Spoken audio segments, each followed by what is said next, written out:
जी, एक बार सभी छात्रों को पुनः स्वागत है इस जीएस की क्लास। अकबर का पार्ट 1 आपने देखा था। आज बात कर रहे हैं पार्ट 2 में।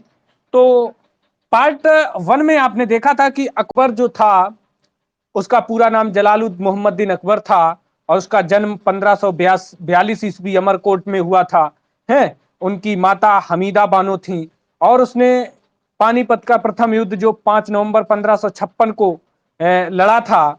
तो इसके बाद वो युद्ध जो था हेमू और अकबर के बीच हुआ था। हेमू ने उसमें विक्रमादित्य की उपाधि हासिल की थी और वो 14वां शासक था जिसने विक्रमादित्य की उपाधि हासिल की थी और हेमू की हत्या कर दी थी।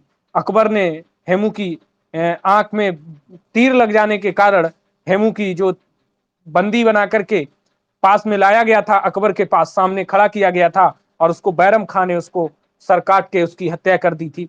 इसके बाद बैरम खां जो था उसकी भी मृत्यु हो जाती है और उसकी मृत्यु जो हुई थी उसका भी रहस्य आपको पता है कि उसको राजा ने क्या किया था कि बैरम खां का शासन इतना ज्यादा बढ़ गया था कि वहां की जनता जो थी बैरम खां से डरने लगे थी।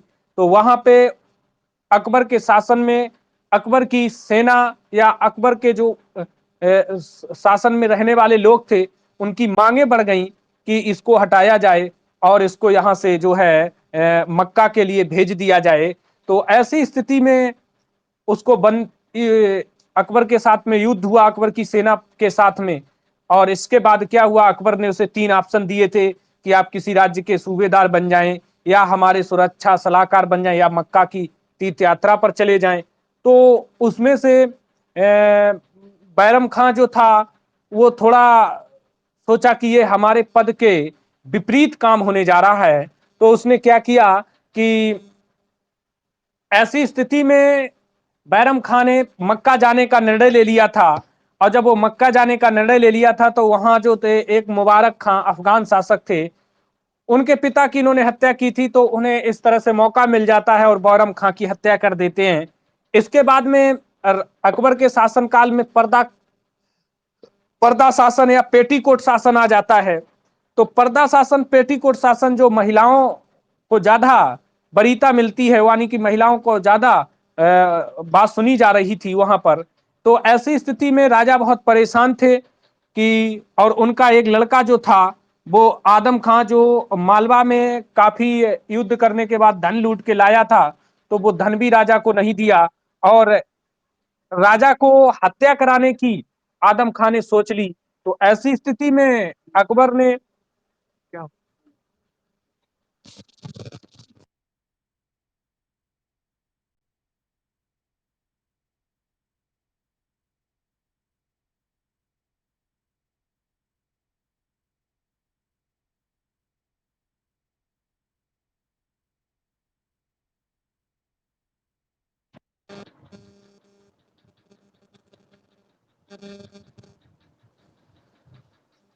तो ऐसी स्थिति में क्या हो जाता है कि वहां पर एक बार आवाज देखना, आवाज सही आ रही है, आवाज ठीक आ रही है। हाँ ठीक। तो फिर वहां पर जब अकबर की हत्या कराने के लिए आदम खान ने सोच लिया तो इसके बाद अकबर ने उसे चेतावनी दी और ऐसा ना करने की कोशिश आप करें।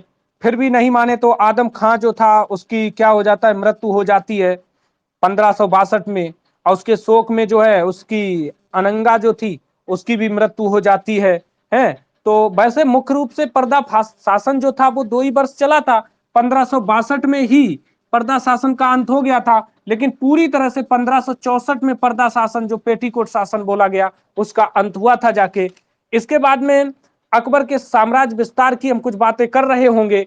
है, मालवा पर उन्होंने शासन किया है, इसके बाद चुनार पर, इसके बाद में गोड़वाना पर है। तो गोड़वाना के जो एक दुर्गावती थी है, उनको उन पर आक्रमण किया इन्होंने और वहां पर क्या ऐसी स्थिति बन जाती है कि दुर्गावती जो थी वो स्वेच्छा से अपने आपकी हत्या कर लेती हैं, क्योंकि वो हारती हुई दिख रही थी उस वक्त पे। तो उन्होंने स्वेच्छा से जो है अपनी आत्महत्या कर ली थी। इसके बाद में उन्होंने राजस्थान की साइड पे अकबर बढ़ जाते हैं। वहां पर आमेर जयपुर में वहां के राजा भारमल थे जो उनका पुत्र मान सिंह था, जो नवरत्न में भी शामिल होगा, बाद में भी बताएंगे चल के। तो वहां भी जाकर के उन्होंने जो था स्वेच्छा से भारमल ने स्वेच्छा से संधि स्वीकार कर ली, और वहां उनकी जो पुत्री थी उसके साथ में जोधाबाई, जिसका नाम हरकाबाई भी था, उसके साथ में अकबर ने विवाह कर लिया। इसके बाद अकबर मेवाड़ क्षेत्र में भी काफी कुछ विस्तार किया अकबर ने, है मेवाड़ क्षेत्र में काफी विस्तार किया, और शायद मेवाड़ तक क्या ही लिखाया है हमने। ठीक है, आगे आगे आज देखना है आपको, आगे किस तरह से और विस्तार करते हैं अकबर जी। यानी फिर इसके बाद गुजरात क्षेत्र में पार्ट 2 है आज। गुजरात क्षेत्र में किस तरह से चलता है। 1572 में अकबर ने स्वयं गुजरात पर आक्रमण किया।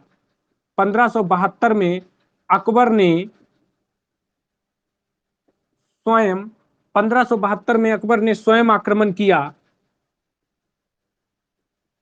स्वयं आक्रमण किया कहां, गुजरात पर। गुजरात में 1572 में स्वयं आक्रमण किया और वहां पर सूरत को जीत लिया। सूरत को जीता, 1572 में सूरत को जीता।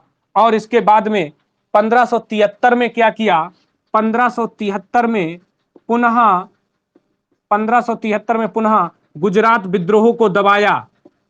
गुजरात विद्रोह को दबाया। गुजरात विद्रोह को दबाया। तो 1573 में गुजरात विद्रोह को भी इन्होंने दबाया। इसके बाद में क्या होता है,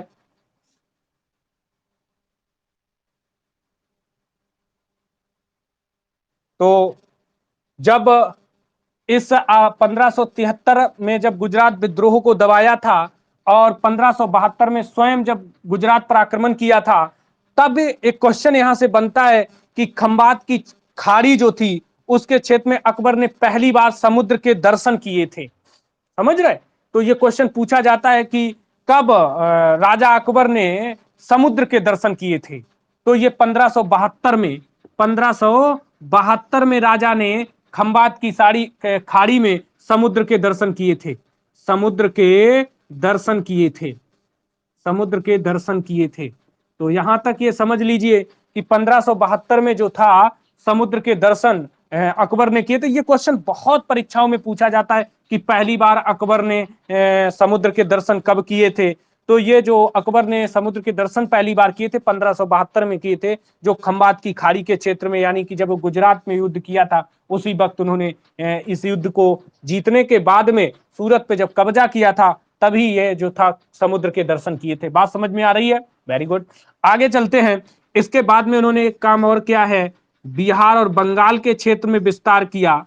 बिहार और बंगाल के क्षेत्र में, तो बिहार और बंगाल के क्षेत्र में किस तरह से इन्होंने विस्तार किया, देखो 1574 से लेकर के 76 तक दाऊद खां के विरुद्ध, दाऊद खां के विरुद्ध 1574 से 76 के मध्य में दाऊद खां के विरुद्ध मुनीम खां एवं अकबर ने आक्रमण किया। मुनीम खां एवं अकबर ने युद्ध किया। अकबर ने युद्ध किया, दाऊद खां को भगाया और बिहार पर भी कब्जा कर लिया। दाऊद को भगाया, दाऊद को भगाया और बिहार पर कब्जा कर लिया।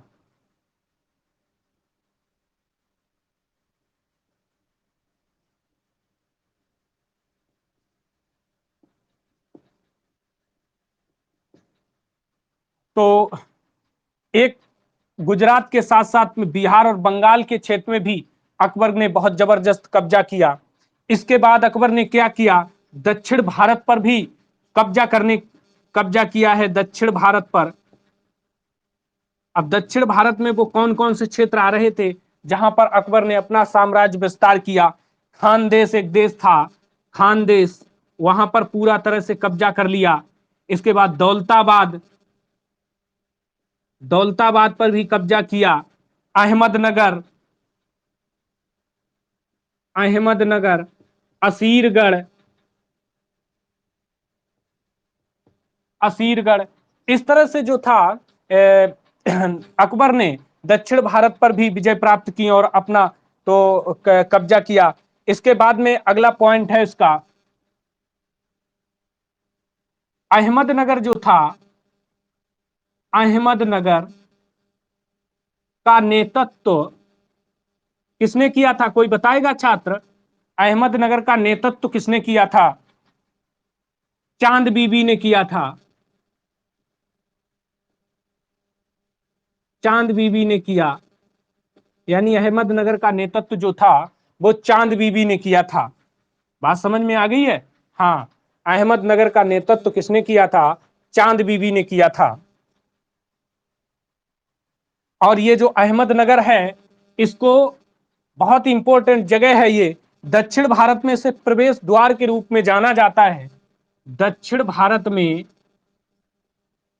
इसे प्रवेश द्वार के रूप में जाना जाता है। किसके रूप में जाना जाता है? प्रवेश द्वार के रूप में जाना जाता है। यानी अहमदनगर दक्षिण भारत में जाने के लिए एक प्रमुख जगह थी। यानी एक क्या था? प्रमुख जगह थी दक्षिण भारत में जाने के लिए अहमदनगर। बात समझ में आ रही है? आगे चलते हैं, थोड़ा आज लंबा क्लास चलेगी क्योंकि हमें पार्ट 2 में पूरा खत्म करना है अकबर को। ठीक है, कल से आपका, और ये भी आपको सूचना दे देते हैं कि अब ये क्लास आपकी कल से 5 बजे के टाइम की नहीं रहेगी। ठीक है, ये क्लास का टाइम बदल जाएगा। ठीक है, वो टाइम अभी हम क्लास में जब लास्ट में खत्म करेंगे तो सभी लोग होंगे, तभी नोटिस कर देंगे कितना टाइम ठीक रहेगा। देखिए आगे चलिए, इसके बाद में क्या होता है, अकबर ने असीरगढ़, असीरगढ़ अकबर का अंतिम आक्रमण था। अकबर का अंतिम आक्रमण था। बात समझ रहे? असीरगढ़ अकबर का अंतिम आक्रमण था जो 1601 ईस्वी में किया था इन्होंने। कब किया था? 1601 ईस्वी में किया था। तो ये क्वेश्चन परीक्षाओं में पूछा जाता है कि अकबर का अंतिम आक्रमण कौन था? तो अकबर का अंतिम आक्रमण असीरगढ़ का आक्रमण था। कौन आक्रमण था? असीरगढ़ का आक्रमण था, जो 1601 ईस्वी में किया गया। कब किया गया? 1601 ईस्वी में किया गया। उस इंक में छेद करो पेन से। आगे चलते हैं, इसके बाद में क्या होता है, जब इनकी 1601 में अंतिम आक्रमण किया, इसके बाद राजा जो थे काफी परेशान होते हैं और इसके बाद उनकी मृत्यु हो जाती है। कब होती है मृत्यु? 16 अक्टूबर 1605 ईस्वी में। यानी राजा की मृत्यु हो जाती है 16 अक्टूबर 1605 ईस्वी में, आगरा के निकट सिकंदरा में। कहां पर इन्हें दफनाया जाता है? आगरा के निकट सिकंदरा में इन्हें दफनाया जाता है। बात समझ गए? यानी आगरा के निकट जो है सिकंदरा में इन्हें दफनाया जाता है। ठीक है, हाँ। इसके बाद में क्या होता है, जब 1605 ईस्वी में इनकी मृत्यु हो गई, इसके बाद अब इनका किस तरह से साम्राज्य विस्तार रहा, क्या क्या इन्होंने अपने इस बड़े शासन काल में क्या ना क्या किया, वो सब देखना है आपको। देखिए आगे, इसके बाद में आप ये तो जानते ही हैं कि ये एक अनपढ़ शासक के रूप में जाने जाते थे। अकबर कैसे शासक थे? एक अनपढ़ शासक के रूप में जाने जाते थे। और अनपढ़ जरूर थे ये शासक, लेकिन योग्य शासकों में भी इनकी गिनती होती थी। योग्य शासकों में इनकी गिनती थी। यानी शासक बहुत योग्य था, लेकिन था कैसा? अनपढ़ शासक था।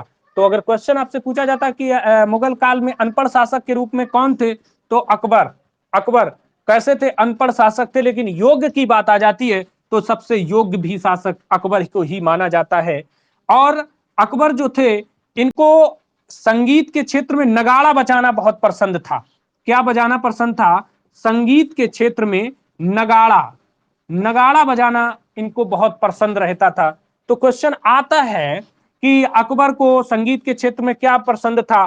तो नगाड़ा पसंद था। क्या पसंद था? नगाड़ा पसंद था। इस तरह से अब अकबर के जो प्रमुख वर्ष हैं, किस वर्ष में अकबर ने क्या किया है, वो सारी चीजें हम एक चार्ट अलग बनवा रहे हैं आपको, ठीक है।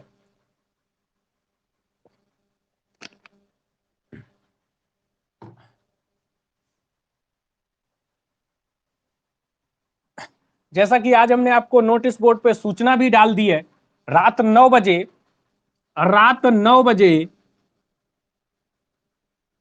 9 बजे आज आपकी अंग्रेजी की क्लास की गई है।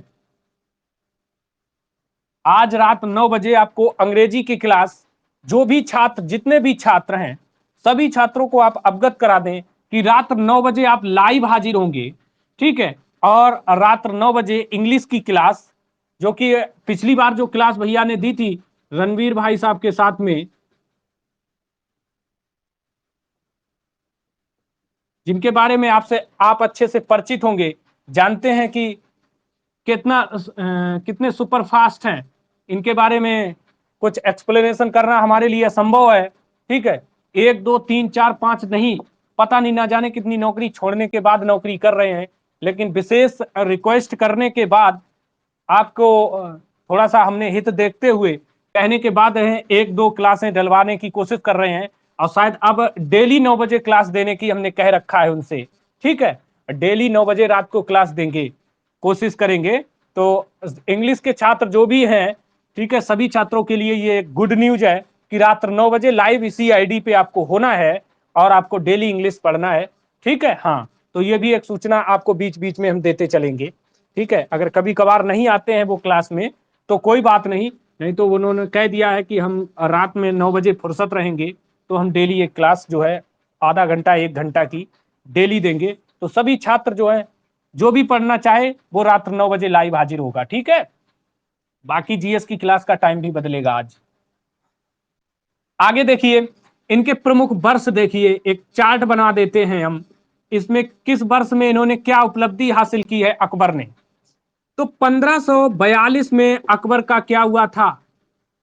अकबर का जन्म हुआ था।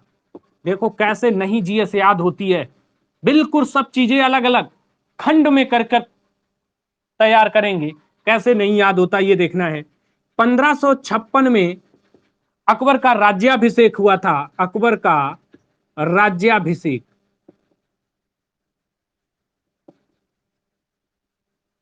1556 में अकबर का राज्याभिषेक किया गया था।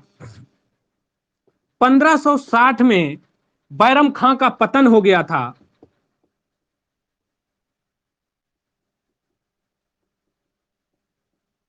1560 में बैरम खां का पतन हो जाता है। 1562 दास प्रथा का अंत हो जाता है। ये दास प्रथा सल्तनत काल से चली आ रही थी और इस दास प्रथा का अंत अकबर ने किया। ये क्वेश्चन परीक्षाओं में पूछा गया है कि दास प्रथा का अंत किसने किया, कब किया गया? तो 1562 में अकबर द्वारा किया गया था। बात समझ में आ रही है? देखो कितने क्वेश्चन अलग अलग हम बना के दे रहे हैं आपको। इसके बाद में 1563, 1563 में क्या था? तीर्थ यात्रा पर, तीर्थ यात्रा पर हिंदुओं पर कर की समाप्ति। तो पहले क्या होता था, जब अकबर से पहले, कि किसी भी धार्मिक स्थान पर अगर हिंदू लोग जाते थे तो उनसे कर के रूप में टैक्स वसूला जाता था, लेकिन राजा इन्होंने इस कर को भी समाप्त कर दिया। तो यानी तीर्थ यात्रा पर हिंदुओं के कर की समाप्ति जो थी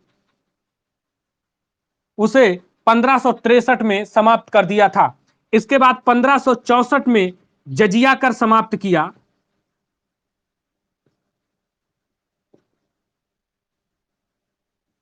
1564 में जजिया कर की समाप्ति की।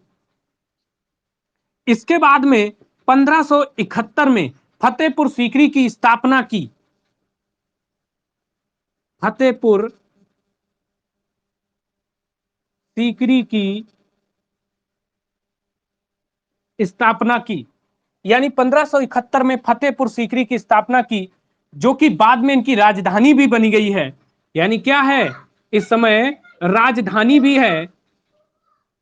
अकबर की राजधानी फतेहपुर सीकरी थी, बाद में वो भी बदल जाएगी, कहां पहुंचेगी बताएंगे आपको अभी हम। इसके बाद में 1573 में क्या हुआ, बुलंद दरवाजा का निर्माण कराया। बुलंद दरवाजा का निर्माण कराया।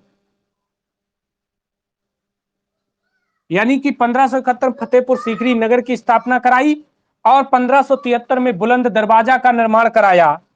इसके बाद में 73 के बाद आता है 75। 1575 में इबादत खाने की स्थापना।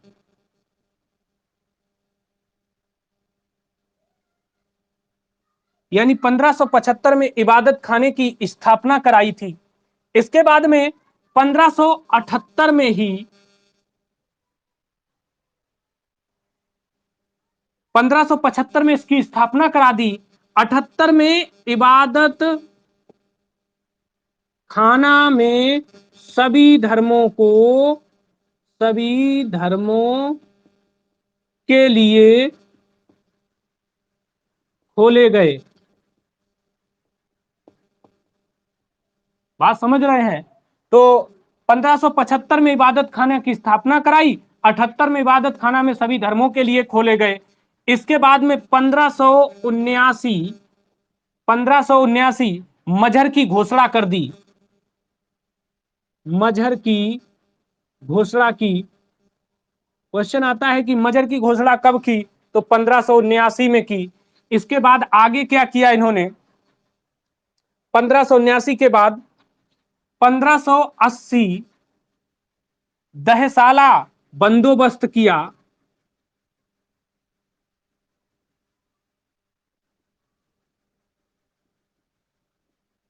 यानी दहसाला बंदोबस्त जो है 1580 में किया।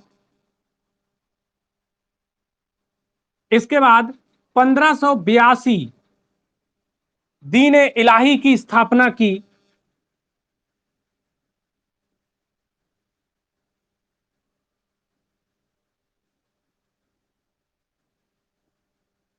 दीन इलाही की स्थापना 1582 में की, जिसमें कुल 18 व्यक्ति शामिल थे। कुल कितने व्यक्ति थे? 18 व्यक्ति शामिल हुए थे इसमें। इसमें केवल एकमात्र ऐसा हिंदू था, समझ गए, जो केवल इस धर्म में शामिल होने वाला एकमात्र हिंदू जो था, वो कौन था बताएगा कोई? दीन इलाही धर्म में शामिल होने वाला एकमात्र हिंदू बीरबल, वेरी गुड, बीरबल था, जो अकबर के नवरत्न में भी शामिल हुआ था। और इस दीन इलाही धर्म में स्थापना जो हुई थी, इसमें प्रवेश का दिन कौन सा था? केवल एक ही दिन था दीन इलाही में प्रवेश होने का दिन, पता है किसी को? कह रहे होगे सर जी बहुत अंदर तक ले चल रहे ना। हाँ, यानी कि एक बार आपने अगर पढ़ लिया तो फिर ये समझ लो, अगर किसी भी परीक्षा में आप बैठ जाएंगे, बाहर नहीं जाने वाला है। ये दीन इलाही का प्रवेश करने का दिन एक ही था, वह दिन रविवार का था। कौन सा था? रविवार का दिन था। यानी दीन इलाही में आप रविवार के दिन ही प्रवेश कर सकते, गुरुवार नहीं है। गलत आंसर, आईसी उपेक्षा, अंशिका गलत है।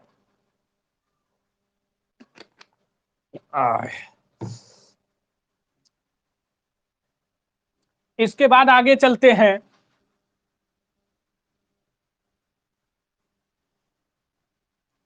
1583 ईस्वी में इलाही संबत की शुरुआत की।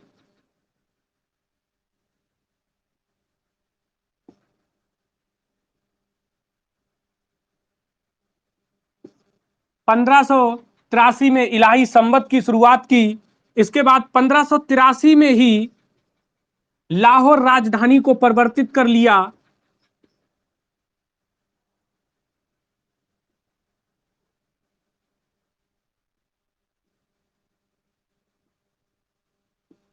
पंद्रह सौ तिरासी में लाहौर राजधानी में को परिवर्तित कर लिया।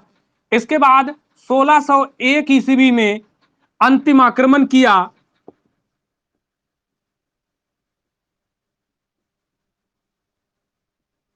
जो कि आपको पता है कहाँ किया था, असीरगढ़ पर, क्योंकि अभी अभी हमने लिखाया है कि असीरगढ़ पर 1601 ईस्वी में अंतिम आक्रमण किया था। इसके बाद 1605 में अकबर की मृत्यु हो गई।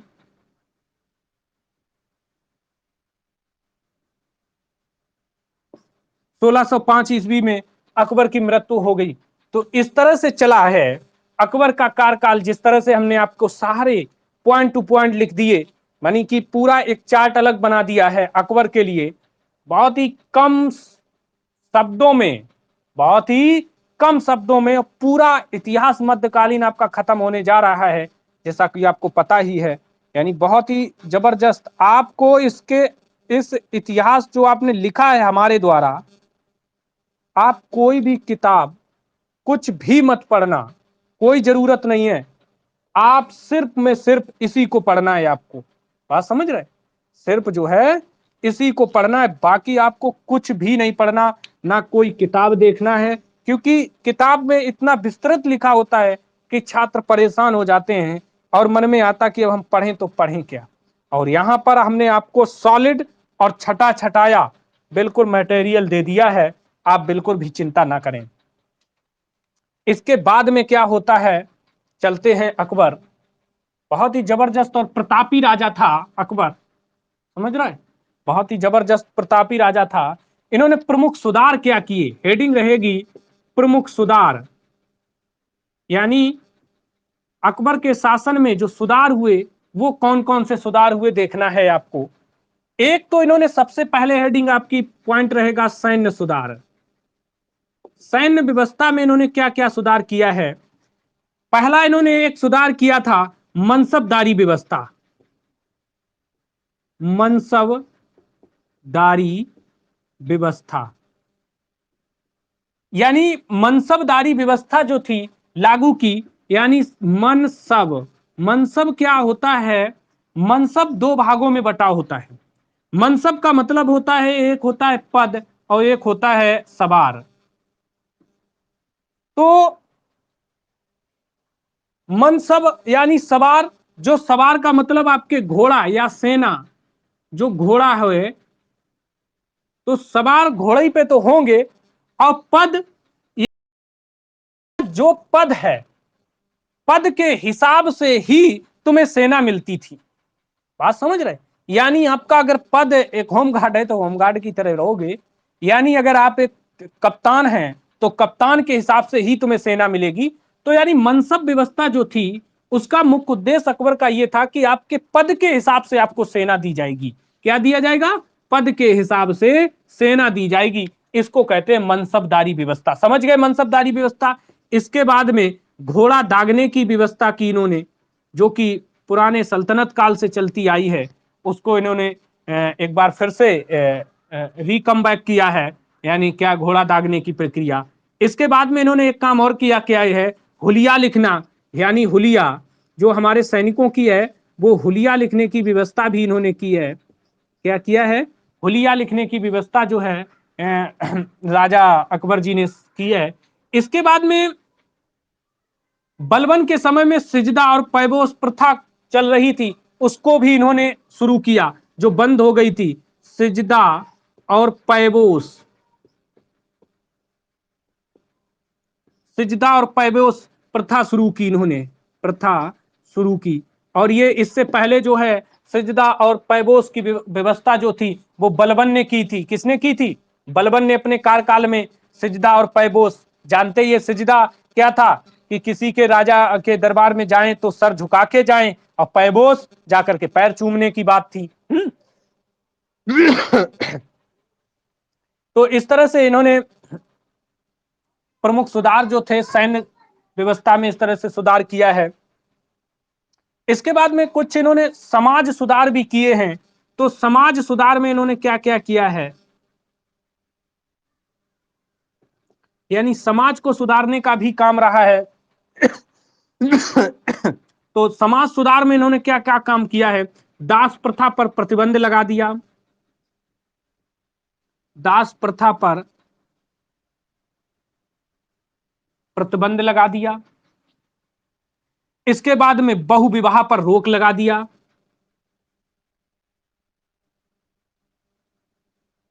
बहु विवाह पर रोक लगा दी। बहु विवाह पर रोक का मतलब समझते हैं कि आप एक ही शादी कर सकते हैं, एक से अधिक शादियां नहीं कर सकते, जबकि स्वयं खुद किए हैं। लेकिन हाँ, हमने बता रखा है कि व्यक्ति खुद अपना नहीं देखता है, दूसरों पर रोक लगाता है। तो उस प्रकार से बहु विवाह पर रोक लगा दी थी इन्होंने। इसके बाद में विधवा विवाह को प्रोत्साहन दिया। विधवा विवाह को प्रोत्साहन दिया, यानी विधवाओं के लिए दोबारा शादी करने के लिए भी इन्होंने कह रखा था, क्योंकि विधवा के साथ शादी की थी, ठीक है, तो इसलिए कह रखा था। इसके बाद में इन्होंने एक काम क्या और किया, बाल विवाह पर रोक लगाई। अब बाल विवाह पर रोक लगा दी, यानी कि इनके शासनकाल में बाल विवाह पर आप कम उम्र पे विवाह नहीं कर सकते हैं। इन्होंने पुरुष के लिए 16 वर्ष आयु रखी थी, जबकि महिला के लिए 14 वर्ष आयु रखी थी। कितनी रखी थी? 14 वर्ष आयु रखी थी। जबकि आज के स्थिति में वर्तमान आप जानते हैं 21 वर्ष पुरुष की शादी के लिए और 18 वर्ष महिलाओं की शादी उम्र को का मानक चल रहा है। लेकिन क्वेश्चन अगर अकबर के शासनकाल की बात करेगा तो आपको यही वाला आंकड़ा देना होगा, 14 और 16 वाला। बात समझ में आ गई है? हाँ, तो ये बात ध्यान रखना है आपको। बहुत सुंदर, आगे चलते हैं। इसके बाद में इन्होंने क्या किया है, सती प्रथा पर रोक लगा दी। सती प्रथा पर रोक लगाई, यानी क्वेश्चन आता है कि सती प्रथा पर रोक किसने लगाई थी, किस शासक ने रोक लगाई थी? तो वो अकबर थे, जिन्होंने सती प्रथा पर रोक लगा दी। इसके बाद में अंतरराज्यीय विवाह को प्रोत्साहन देना। अंतरराज्यीय विवाह को प्रोत्साहन देना, अंतरराज्यीय विवाह को प्रोत्साहन देने की व्यवस्था भी की है। और इसके बाद एक अंतिम जो इनका समाज सुधार था, वैश्यनालय। वैश्यनालय को जो था दूर खोलने के आदेश दिए, को दूर खोलने के आदेश दिए, यानी कि वहीं गांव में या करीब में वैश्यनालय नहीं खोला जाएगा। और उस स्थान का एक नाम रख दिया था। वह नाम क्या रखा था बताएंगे? वैश्यनालय को दूर स्थान दिया गया था कि दूर, गांव से दूर इस वैश्यनालय को बनाया जाए। और उस स्थान का एक नाम रखा था, कोई छात्र बताएगा क्या नाम रखा था? बताओ प्रिया। नहीं पता, कोई बात नहीं है, शैतानपुरी नाम रखा था। क्या नाम रखा था? शैतानपुरी। क्या नाम रखा था? शैतानपुरी।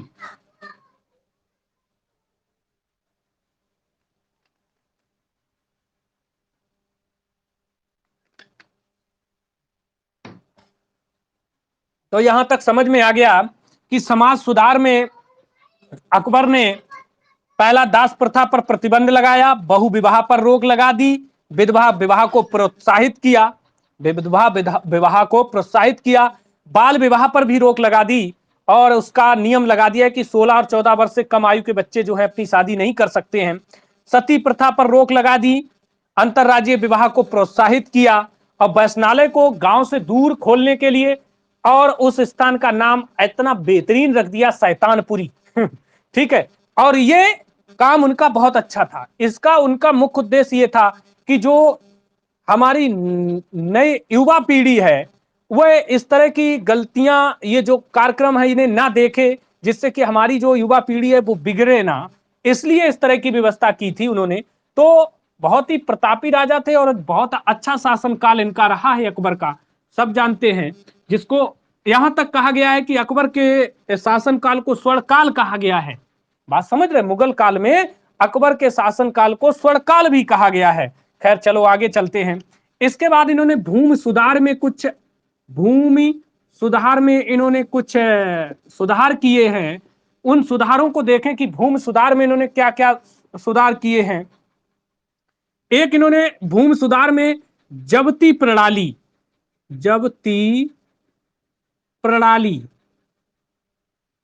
एक इन्होंने जब्ती प्रणाली का शुरू की थी। और ये जब्ती प्रणाली जानते हैं, भूमि में लगान वसूलने की प्रणाली थी। क्या थी? भूमि में लगान वसूलने की प्रणाली थी। लगान वसूलने की प्रणाली थी। तो जब्ती प्रणाली जो थी, भूमि में लगान वसूलने की एक प्रणाली थी। बात समझ में आ रही है? बिल्कुल बिल्कुल। इसके बाद में इन्होंने एक और भूमि सुधार के लिए क्या किया था? दहसाला बंदोबस्त। दहसाला बंदोबस्त।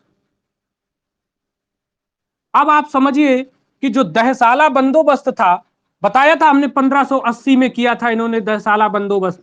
तो दहसाला बंदोबस्त जो था, इसका मतलब आप नहीं समझ पाए, यानी इसको टोडरमल व्यवस्था कहते हैं।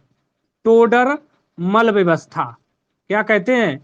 टोडरमल व्यवस्था कहते हैं दहसाला बंदोबस्त। यानी दहसाला बंदोबस्त जो था, वो इस वर्ष का धन पूरा, अगले वर्ष का, अगले वर्ष का, मतलब पिछले 10 वर्ष तक का।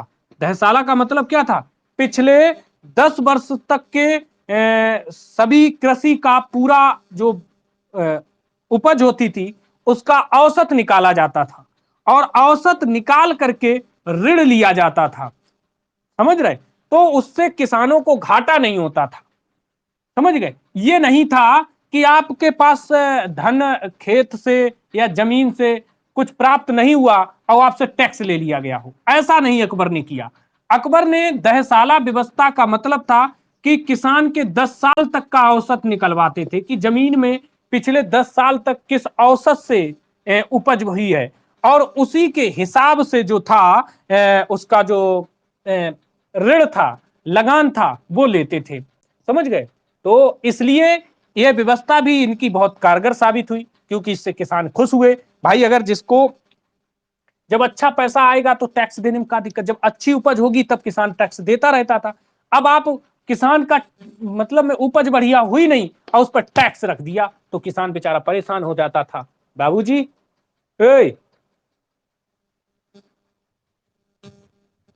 ये पढ़ाई हो रही है? चलत क्लास में सो ही जाता हो पूरे दोपहर।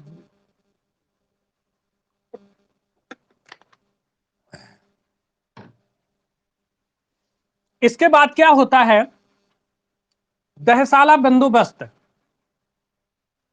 अब इस दहसाला बंदोबस्त जो 1580, समझ गए ना, 10 साल में किसानों द्वारा जो भी था वो सारी चीजें हमने बता दी कि 10 साल में औसत निकाला गया, और उसके हिसाब से जो लगान आता था वो किसान बड़े खुशी खुशी दे भी देते थे।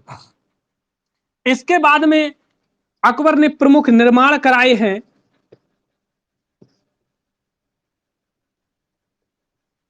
प्रमुख निर्माण कराए हैं।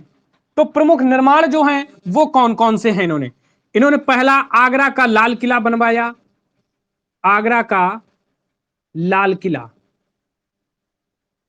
आगरा का लाल किला जो है बनाया है। अच्छा, आगरा का लाल किला तो अकबर ने बनवाया है, लेकिन दिल्ली का लाल किला किसने बनाया? आंसर भेजो, आंसर भेजो कमेंट बॉक्स में, जल्दी भेजो। दिल्ली का लाल किला किसने बनवाया? फिर शाहजहां ने। Very good. बिल्कुल सही आंसर। ये क्वेश्चन हमेशा बेटा को कंफ्यूज करता है कि क्वेश्चन दिल्ली का लाल किला और आगरा का लाल किला दोनों कंफ्यूज कर जाते हैं, बच्चा दोनों आंसरों पे चक्कर काटता है। तो ध्यान रख लो, आगरा का लाल किला जो है वो अकबर ने, आगरा का लाल किला अकबर ने बनवाया था, जबकि दिल्ली का लाल किला वो शाहजहां ने बनवाया था। याद रहेगा ना? इसके बाद में इन्होंने एक काम और क्या किया?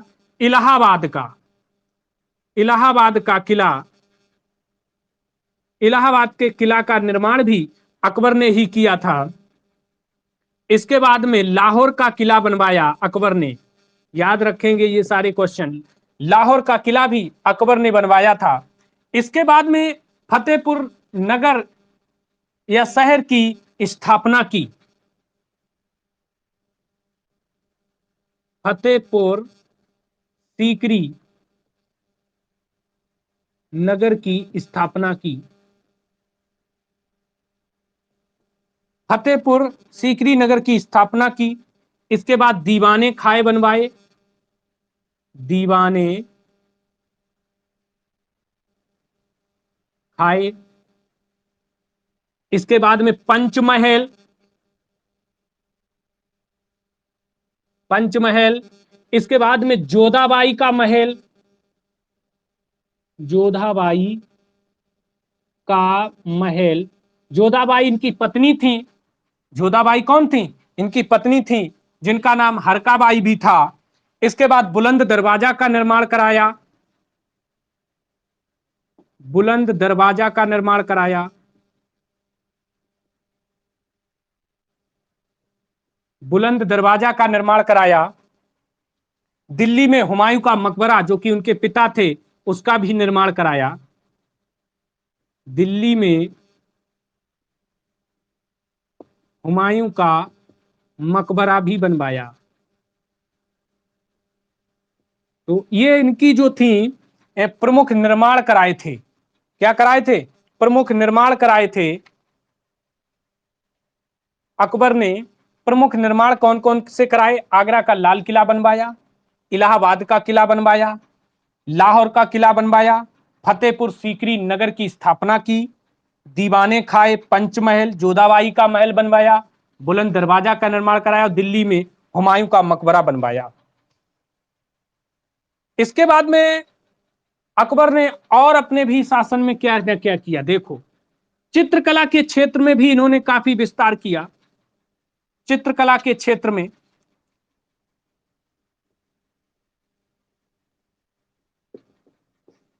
तो चित्रकला के क्षेत्र में किस तरह से?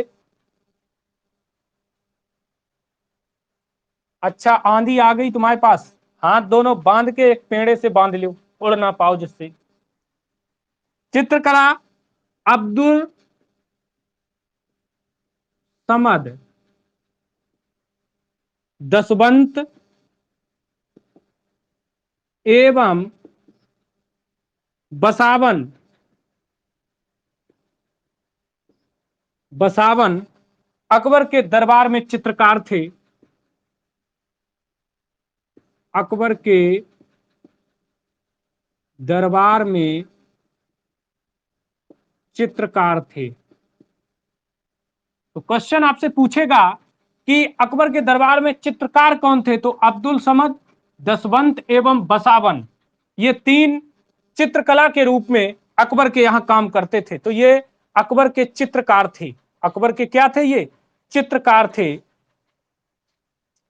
इसके बाद में अकबर के संगीत के क्षेत्र में भी अकबर का काफी अच्छा प्रचलन रहा। तो संगीत के क्षेत्र में इनके पास में कौन कौन थे? एक थे तानसेन, तानसेन, बैजू बावरा, बैजू बावरा और बाज बहादुर बाबा।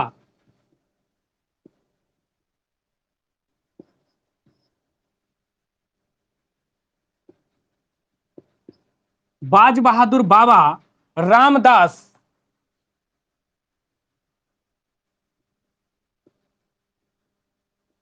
आदि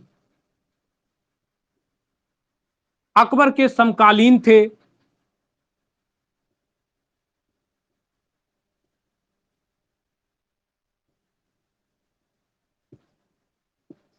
यानी कि अगर संगीत का काम होता था तो अकबर के साथ में तानसेन, बैजू बाबा, बाज बहादुर, रामदास, ये सभी अकबर के साथ समकालीन रहते थे। जबकि हमने पहले ही बताया था कि अकबर को जो था वो नगाड़ा में रुचि ज्यादा रखते थे। काय में? नगाड़ा में रुचि इनकी ज्यादा थी। तो यहां जब संगीत कार्यक्रम होता था तो अकबर अपना नगाड़ा ही ठोकते थे। ठीक है।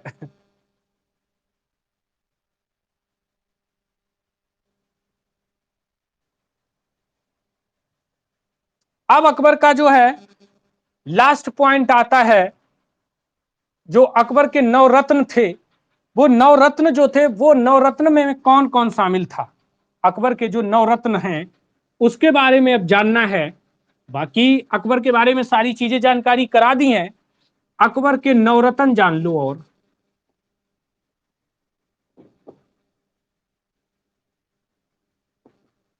तो अकबर के नवरत्नों में पहला रत्न बहुत ही अच्छा है, जो बीरबल है। अकबर बीरबल बोलते हैं। तो बीरबल जो है अकबर का बहुत ही चहेता व्यक्ति था, चहेता व्यक्ति था।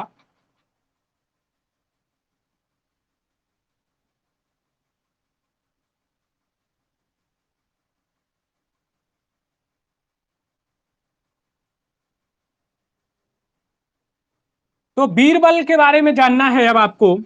बीरबल का जो वास्तविक नाम था वो महेश दास था। क्या था? बीरबल का वास्तविक नाम महेश दास था। अगर क्वेश्चन पूछता बीरबल का वास्तविक नाम क्या है तो महेश दास था। इसके बाद में बीरबल जो था वो अकबर ने कविराज की उपाधि दी थी। अकबर ने कविराज की उपाधि,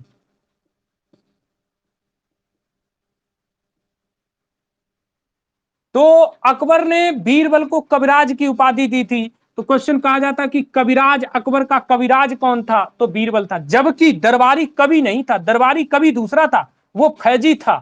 कौन था?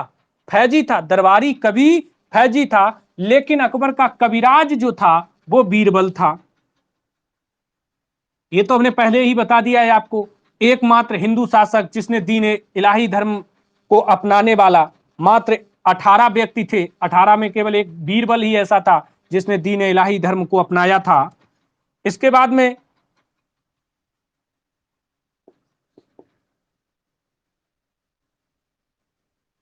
यूसुफ जाई, यूसुफ जाई कबीले, यूसुफ जाई कबीले से लड़ते समय इसकी मृत्यु हो जाती है। और जैसे ही इसकी बीरबल की मृत्यु हो जाती है, और अकबर बहुत इसका चहेता था, अकबर का सबसे बड़ा ये चहेता था। तो यहाँ पर स्थिति ये बनती है, सुनने में तो ये आता कि अकबर ने 3 दिन तक भोजन नहीं किया बीरबल की मृत्यु के बाद। ये सब चीजें खैर छोड़ो, ये चीजें आपसे नहीं पूछी जाएंगी कि अकबर ने भोजन काय नहीं किया 3 दिन तक। लेकिन पूरी कहानी का रहस्य देखने के बाद, पूरी कहानी का रहस्य पढ़ने के बाद, ये सारी चीजें हम नोट्स बनाए हैं और उससे आपको पॉइंट टू पॉइंट लिखा रहे हैं और सारी कहानी को अवगत भी करा रहे हैं। ठीक है। इसके बाद में क्या होता है, इनके दूसरे नवरत्न जो थे तानसेन, तानसेन के बारे में देखना है। नवरत्न में तानसेन भी शामिल थे। ये दरबारी संगीतक के रूप में जाने जाते हैं, दरबारी संगीतक। तो दरबारी संगीतक कौन था? वो तानसेन था। समझ गए? इनका जो मूल नाम था रामतनु पांडे, रामतनु पांडे, रामतनु पांडे इनका मूल नाम था। इनके गुरु जो थे, गुरु हरिदास थे। गुरु कौन थे? इनके गुरु हरिदास थे। गुरु कौन थे? हरिदास थे। इसके बाद में ये ग्वालियर के रीवा में, ग्वालियर के रीवा में रामचंद्र राज्य में इससे पहले रहते थे। ग्वालियर के रीवा में रामचंद्र राज्य चल रहा था, वहां तानसेन रहते थे। वहां से अकबर के यहाँ आए और अकबर के यहाँ काफी विश्वसनीय रूप में इन्होंने क्या किया, इनका काम हो जाता है।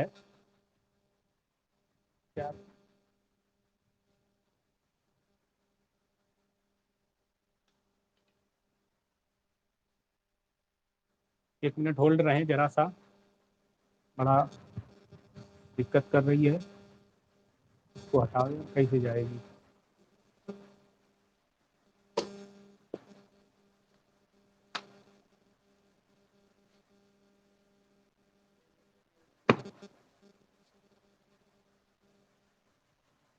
चलो कोई बात नहीं, चलती क्लास में थोड़ा सा बाधा डाल दी एक कीड़े ने। ठीक है। इसके बाद में क्या होता है, ये जो ग्वालियर के एक रीवा था, वहां राम राज्य चल रहा था।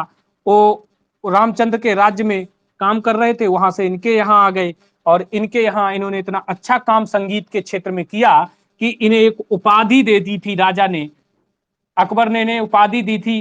तो उस उपाधि बताएंगे क्या उपाधि दी थी? कंठ भरनवासी, कंठा भरनवासी की उपाधि दी, कंठा भरनवासी बिलास की उपाधि, कंठा भरनवासी बिलास की उपाधि जो थी वो राजा ने दे दी थी इन्हें, तानसेन को, क्योंकि संगीत के क्षेत्र में काफी अच्छे थे, कंठ इनका अच्छा था, गायकी बहुत अच्छी थी, तो इसीलिए कंठा भरनवासी कहने लगे इन्हें। और इसके बाद में क्या हुआ, इन्होंने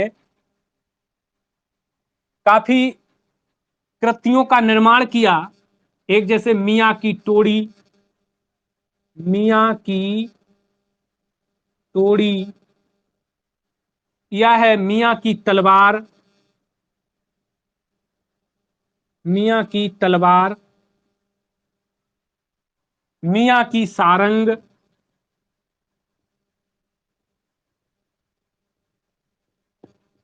मियाँ की सारंग, दरबारी कान्हा,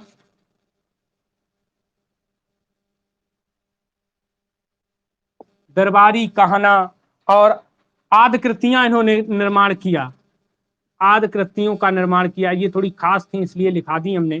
तो तानसेन भी एक अच्छे संगीतक के रूप में काम किया। इसके बाद में अकबर के दरबार में और नवरत्न में कौन कौन शामिल था, इसके बाद में है 3 नंबर हम डाल रहे हैं अब्दुल रहीम को,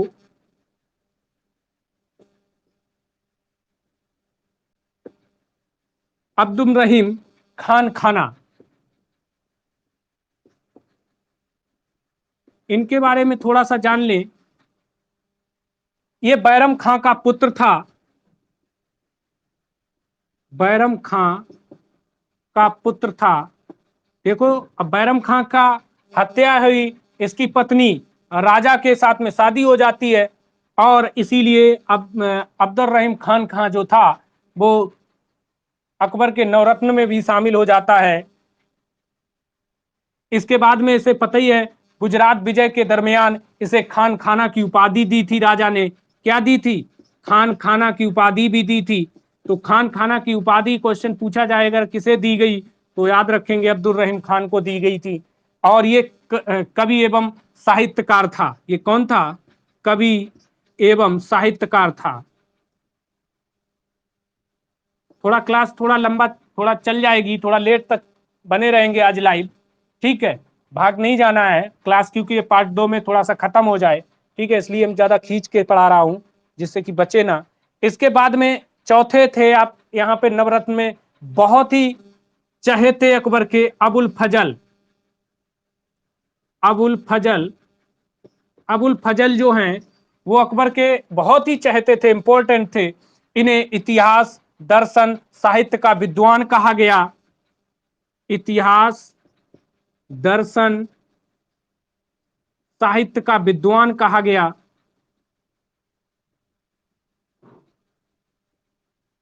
क्या कहा गया? इतिहास दर्शन साहित्य का विद्वान कहा गया। इन्होंने 2 रचना की थी, अकबरनामा और आईने अकबरी। 2 रचना की थी, अकबरनामा और आईने अकबरी की। इसके बाद में 1602 में वीर सिंह बुंदेला के कहने पर सलीम द्वारा इनकी हत्या करा दी गई थी, ठीक है? तो इसको खैर तो इतना कोई मतलब नहीं है इस पॉइंट को लिखने की, लेकिन 2 चीजें अबुल फजल की याद कर लेंगे कि अकबरनामा और आईने अकबरी, ये तो बहुत ही बार परीक्षाओं में क्वेश्चन पूछा गया है। आईने अकबरी की रचना किसने की? अबुल फजल। अकबरनामा की रचना किसने की? अबुल फजल ने की। इसके बाद में है एक इनके फैजी, नवरत्न में शामिल थे फैजी, जो कि आप जानते हैं अबुल फजल का बड़ा भाई था। ये अबुल फजल का बड़ा भाई था।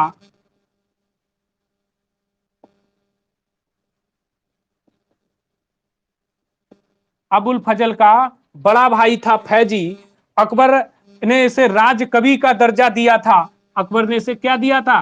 राज कवि का दर्जा दिया था। राज कवि कौन थे? फैजी थे, समझ रहे? राज कवि का दर्जा भी दिया था इसे। देखो, इसे राज कवि और उसे कविराज, बात समझ गए? बीरबल को कविराज कहा और इसे कविराज राज कवि कहा। तो ये ध्यान रखना है कि किस पॉइंट से क्वेश्चन पूछ रहा है। और इसने क्या किया है? फैजी ने कई मंत्रों का भी अनुवाद किया है, समझ रहे? मंत्रों का अपवाद वो किया है, अनुवाद, मंत्रों का अनुवाद भी किया है फैजी ने। तो यहां तक क्लियर हो जाता है। ये फैजी के बाद में आते हैं। फैजी के बाद दो पार्ट में समेटने की पूरी कोशिश कर रहे हैं। इसके बाद एक मान सिंह भी, मान सिंह जो थे वो भी शामिल थे नवरत्न में। तो ये कौन थे? मान सिंह जो थे ये राजा भारमल के पौत्र थे। राजा भारमल के पौत्र थे। राजा भारमल के पौत्र थे। भगवान दास के पुत्र थे। भगवान दास के पुत्र थे। भगवान दास के पुत्र थे। साहसी सेना नायक था।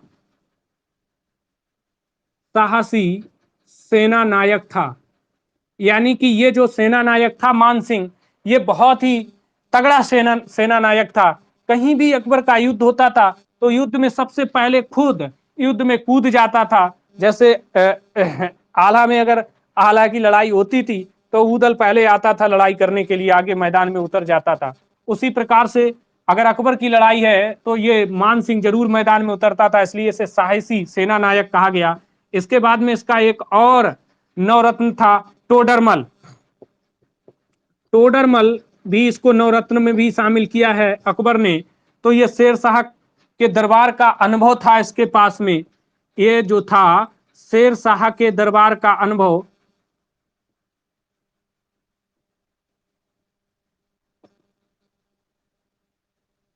यानी पुराना अनुभव था। शेर शाह के यहाँ पहले दरबार में रहता था तो इसलिए टोडरमल को उसके यहाँ का अनुभव था। और इसने उसी अनुभव में अकबर के समय भूमि सुधार की व्यवस्था करवाई। अकबर के समय में भूमि सुधार का ज्ञान जो था वो दिया राजा अकबर को। तो काफी भूमि सुधार यहाँ से टोडरमल के माध्यम से हुई है। इसके बाद में इसने ही दहसाला बंदोबस्त करवाया था। दहसाला बंदोबस्त जो था वो टोडरमल के माध्यम से ही हुआ था। इसके बाद इनका आठवां जो नवरत्न में शामिल था मुल्ला दो प्याजा। मुल्ला दो प्याजा। तो मुल्ला दो प्याजा जो थे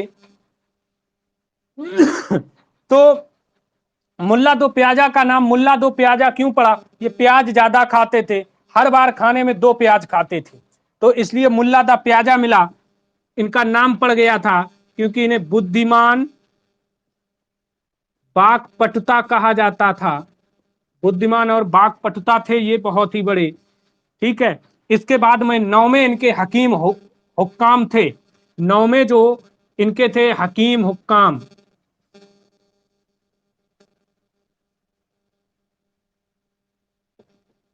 हकीम हुक्काम जो थे वो इनके नौवें हकीम हुक्काम जो थे वो नौवें नवरत्न थे इनके। ये रसोई के प्रबंधक थे। किसके? रसोई घर के प्रबंधक थे। रसोई घर के प्रबंधक थे। तो यानी कि रसोई की व्यवस्था, खाने की व्यवस्था जो अकबर के दरबार में थी वो हाकिम हुक्काम के माध्यम से थी। तो ये नवरत्न जो थे वो राजा अकबर के दरबार में शामिल थे जिन्हें नवरत्नों के अंदर शामिल किया गया। यानी कि अकबर के बारे में सारा डिटेल पार्ट ये 2 है। इससे पहले पार्ट 1 कल की क्लास में पढ़ाया था। अगर किसी ने नहीं पढ़ा है तो उसको पहले पार्ट 1 को देख लेंगे, इसके बाद पार्ट 2 देखेंगे तो ही मजा आएगा। ठीक है। तो आज की क्लास का समय पूरा हो रहा है, लेकिन कुछ इंपॉर्टेंट सूचना जो है वो सुनते जाएं। कल से ये 5 बजे की क्लास जो जीएस की क्लास है इसका टाइम बदल रहा है। कल से इसका टाइम दोपहर 3 बजे से ये क्लास शुरू होगी। दोपहर 3 बजे से ये क्लास शुरू होगी, समझ रहे ना? सभी लोग तैयार हैं? 3 बजे बढ़िया फुर्सत मिलेगा ना, 3 से 4। बोलो एक बार कमेंट करें, सभी के पास टाइम है 3 से 4 इस क्लास को पढ़ने का? अरे भाई कमेंट तो करो। करोगे या नहीं करोगे? भाग गए? अरे भाई बताओ।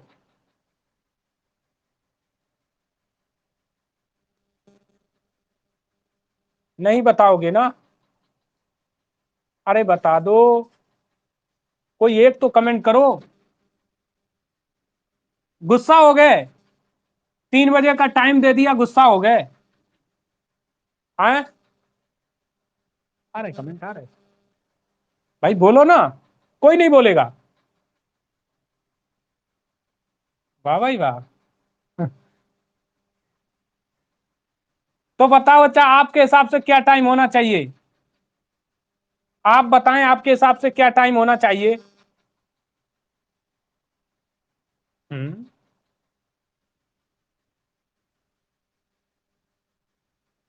अरे बोलिए तो, कुछ तो बोलो भाई।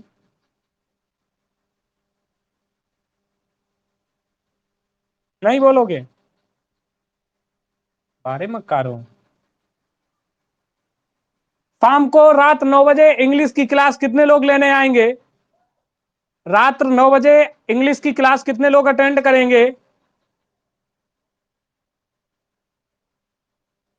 बारे भाई, काफी उस्ताद हो।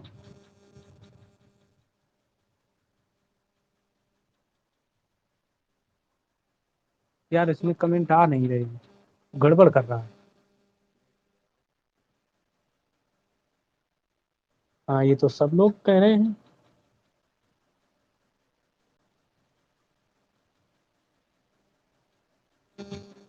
यार यहाँ पर क्या दिक्कत आ रही है, नेट नहीं, कमेंट नहीं आ रहे। चलो कोई बात नहीं, यहाँ कमेंट नहीं आ रहे थे, ठीक है कोई दिक्कत नहीं, ठीक है। ठीक ठीक है, तो आज रात 9 बजे लाइव क्लास होगी आपकी, ठीक है? उस क्लास को, इंग्लिश की क्लास जो है रात 9 बजे, उसको अभी सभी लोग जो है देखेंगे। आज इंग्लिश रात 9 बजे, ठीक है? और एक बार फिर से सब तैयार हो ना? 3 बजे, 3 बजे हम आज, हाँ ठीक है ठीक है ठीक है। ठीक है, 3 बजे की क्लास हम कल से रखेंगे, ठीक है? तो सभी छात्रों को आज की क्लास समाप्त हो रही है, तो मेरा सभी छात्रों को नमस्कार। कल सुबह एक बार, नहीं नहीं नहीं, आज रात 9 बजे इंग्लिश की क्लास के साथ लाइव हाजिर होंगे। तब तक के लिए सभी छात्रों को मेरा तहे दिल से नमस्कार।